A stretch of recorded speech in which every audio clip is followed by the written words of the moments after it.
It didn't took me very long to understand that what we have to learn in school is not preparing us for the real life. I could never stand still and listen to a teacher that was talking for hours in a row about things that I already knew I was never going to use in life. Subjects like math and history never really got me excited. I don't really get it. If I don't like math, or I'm simply not interested in it, why do I have to be sitting there while I could do so many other productive things? When it comes to history, well, people have no idea what's going on in today's society, but they think they know what happened thousands of years ago. History could be one of the best subjects in school if we would learn about the people that changed the world to a better place and not about every single war that occurred on this planet.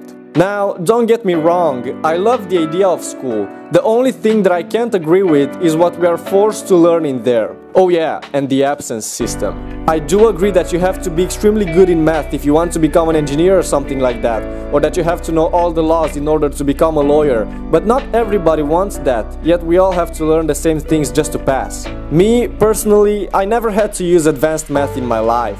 I never had to dissect a snake, yet I had to learn how to do it in order to pass the science class. I never had to fight a Viking, yet I had to learn how to do it in order to pass the history class. I don't say that you don't have to learn how to dissect frogs and snakes if you want to become some mad scientist. What I'm saying is that kids and teenagers would love school more if we would be able to choose what we want to learn and not be forced to learn all that pointless and boring stuff.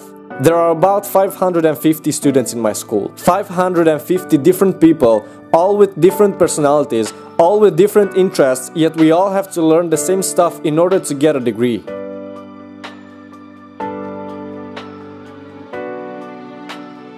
So could I say that in school everybody is a different animal and every subject is a different tree? So if you're a monkey and math is the tree, it is almost too easy for you to climb it. But what about the poor fish that maybe is good with languages? Would he be able to climb the same tree as you? I doubt it.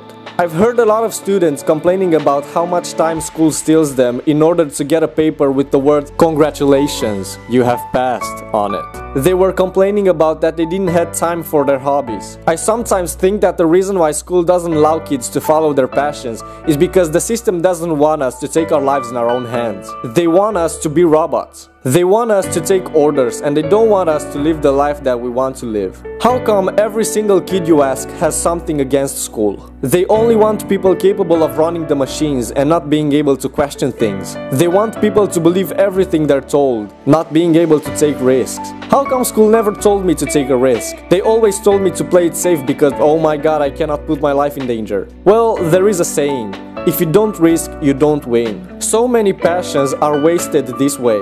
Instead of developing your passion, you have to go to school for 6 to 8 hours every day and learn pointless stuff. If you, for example, love to play football, you should get the permission to go and practice every day. Who knows, you could maybe become a huge superstar in the future. You could be a hugely successful football player one day. But well, who else other than you and me wants it to be this way?